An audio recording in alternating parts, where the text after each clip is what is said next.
भगवान शिव और माता सती का विवाह। आज इस लेख में हम बात करेंगे देवों के देव भगवान शिव और माता सती के बारे में।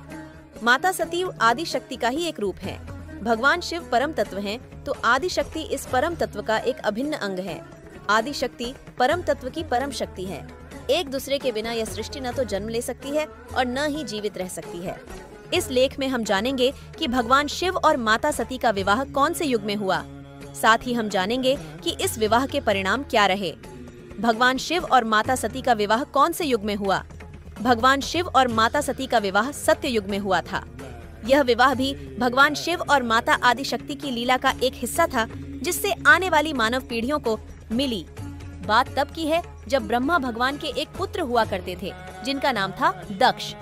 उन्हें प्रजापति दक्ष के नाम से भी जाना जाता है। प्रजापति का अर्थ है प्रजा का राजा। जब ब्रह्मा जी ने सृष्टि की संरचना की, तो ब्रह्मा जी के पुत्रों ने प्रजापति बनने से मना कर दिया। केवल दक्ष ने ही प्रजापति बनने का प्रस्ताव स्वीकार किया।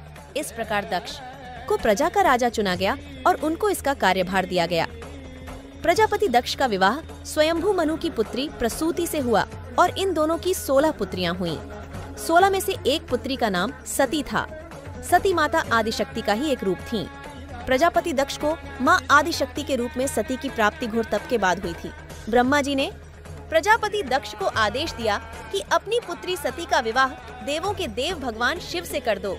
यह आज्ञा प्राप्त करके प्रजापति दक्ष ने अपनी पुत्री सती का विवाह भगवान शिव से करवा दिया। लेकिन यह विवाह होना इतना सरल नहीं था।